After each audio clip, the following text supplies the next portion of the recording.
Genndy Tartakovsky is a singular creator within contemporary animation who has pushed the medium forward with his expressionistic storytelling, an anachronistic blend of genres. Tartakovsky had managed to smuggle adult themes into otherwise family-friendly shows like Samurai Jack and Star Wars Clone Wars, but Primal felt like the show he was born to make. The prehistoric fantasy adventure turned a budding relationship between a Neanderthal and a dinosaur into a grandiose journey filled with far more scares and profound emotion than the premise may have suggested. Primal Season 3 is its boldest swing yet, as Tartakovsky challenges some of the groundwork that he had previously established in his unique version of mythology. Although there are a few bumpy moments in the middle, it's breathlessly intense and indicates a bright future for the series moving forward. What is Primal Season 3 about? Much of the anticipation surrounding the newest chapter in the Primal universe was because of the rather definitive way in which Season 2 wrapped up. After the ruthless Viking warlord known as the Chieftain leads a brutal attack on the Neanderthal man's spear in his village, the brave warrior ends up sacrificing himself to save his wife, Mira, and their children. Spear's tragic end is mourned not only by his family, but by the intelligent female Tyrannosaurus Rex, Fang, who now has children of her own. To undercut what Spear did to save his people, especially after the tragedies he suffered during his upbringing, would have betrayed the themes that Tartakovsky had set up, but Primal Season 3 finds a compelling way to revive its protagonist. The dynamic between the two main characters had previously been what fueled the series, but Spear and Fang are largely separated in Primal Season 3, as both have gone on to take responsibility for their respective families. The universal theme about parents dealing with the consequences of raising children in a dangerous world hits particularly hard, given that both Spear and Fang have first-hand experience losing loved ones. The difference in their journeys in this era of the show is their relationships with their communities. While Fang has grown to see other dinosaurs mistreated and hunted, Spear has become fearful that his presence could endanger others. Even if humans and dinosaurs aren't natural allies, the fact only underlined in the midst of Season 3, the perils of survivalism can lead to unexpected companionship. Primal Season 3 is its most expansive in scope, as the divergent paths of the main characters give the series more room to go down different detours. While Mira had a substantial role in previous seasons, she's given an even more important role as a powerful member of a village made up of other prehistoric humans. The relationship shared between Mira and Fang is particularly nuanced given the challenges they've both faced as single parents, and because of their complex feelings about Spear's loss. The world of Primal is so stark and intense that there was little reason to spend time grieving, as to lower their defenses would seem disrespectful to Spear's memory. Primal is remarkably specific in its characterization of long-term grief.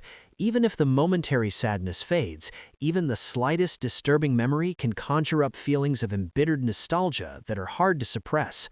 Primal Season 3 weaves episodic adventures into serialized storytelling. One of the signature traits of Tartakovsky's style is making self-contained installments that are completely satisfying as bite-sized adventures, even if they contribute to a broader story arc.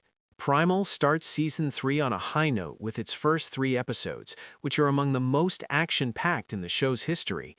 Impressively, Tartakovsky is able to come up with compelling new antagonists whose anatomy and sociology challenge Spear on an intellectual level, a feat made all the more difficult due to his fluctuating memory.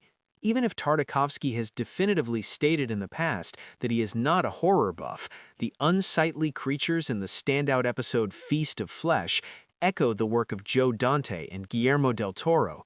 That being said, Tartakovsky can imbue individuality into even his most absurdist creatures, as Primal gives constant reminders about the inherent violence of the food chain.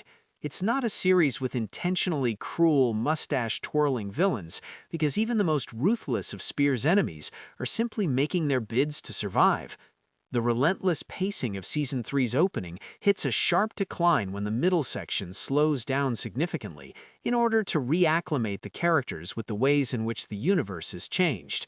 Primal has always been based on a concept that defies science and history, but there's a greater presence of the supernatural that requires Season 3 to take time in explaining the new rules. While the artwork is too stunning for the series to ever become dull, the change of pace is jarring, especially when Spear is forced to go through some of the same stages of character development. It's a result of his hazy memory. It may have been necessary to grind momentum to a halt in order to make Spear more vulnerable, but Primal doesn't ratchet up the emotional suspense until the back half of the season. The momentum shifts may not be noticeable to anyone who waits to binge-watch, but for those who tune in weekly, there are peaks and valleys when it comes to the quantity of set pieces. Although it at times feels a bit regressive for Spear to once again be wandering the wasteland in search of meaning, as this was already the core focus of previous seasons, Primal Season 3 asks thought-provoking questions about mortality. Returning from the dead for the sake of another perilous quest is as much of a curse as it is a gift, and Spear isn't turned into an impenetrable superhero who is incapable of feeling pain, be it emotional or physical. There are several sickening instances of pure body horror in which Spear is left shocked by the way in which his autonomy has been contorted, particularly when his battle wounds begin to leave permanent scars. Perhaps the season could have leaned further into the notion that Spear fears turning into one of the monsters he has spent a lifetime fighting, but a striking moment in which he gets a glance of his own likeness is one of the most profound moments that Tartakovsky has ever created. Primal Season 3 packs its biggest emotional punch yet. Primal Season 3 doesn't just expand upon prehistoric lore, as the latest iteration of the show builds upon ideas that have reappeared within Tartakovsky's entire body of work.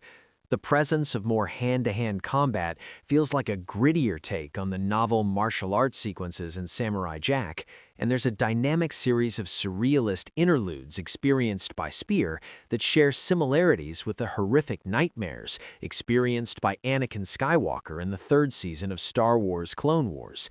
While this is easily the darkest season of Primal because of how punishing even the most propulsive of action scenes feel, there are a few lighter moments.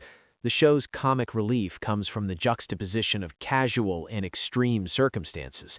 If anything, the ability to manipulate the size and design of certain creatures for the sake of a joke is a subtle throwback to the groundbreaking work Tartakovsky did with Dexter's Laboratory.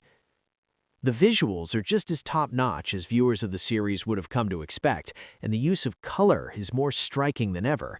The expressionistic style of Primal means that the visual language is just as important in conveying emotion as character reactions are, and Season 3 pushes the envelope in showing how nature is reactive to conflict between living creatures. Most impressive is that the series is able to invoke naturalistic beauty with far-fetched, imaginative works of high fantasy. The observations about the tranquility of plant and animal life are as patient as they are achingly beautiful. But the tail end of the season includes a bold incorporation of sword-and-sorcery components that feel lifted straight from Dungeons & Dragons.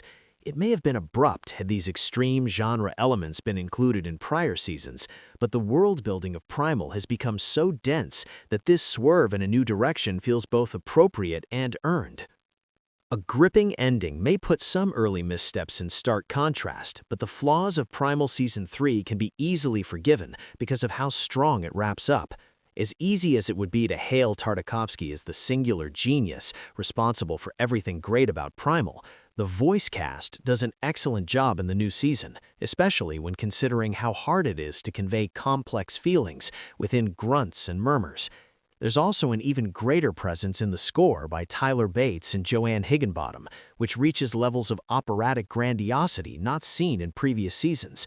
The music may feel a bit more traditional when compared to some of the show's more atmospheric tracks, but the incorporation of ambient noises and wailing battle cries still makes Primal sound like nothing else on television. There's also a quality to the hand-drawn animation that speaks to the merits of the medium and justifies the long wait in between seasons. Spear may initially look like a brooding, terrifying nomad, but there's an interiority to his consciousness that is conveyed purely through the subtlest modulations. It had previously been teased by Tartakovsky that Season 3 would transform Primal into an anthology series, but that's not strictly the case. This is still very much the next chapter in Spear's journey, and one that invokes biblical allusions with its story of life, death, and reincarnation. There's certainly hints at what the broader universe beyond Primal looks like, but much of the show's charm comes from the fact that it is shown through Spear's perspective. The ending is even-handed in a way that, much like its predecessor, could serve as either a definitive, satisfying conclusion or a glimpse at a much different era of the show.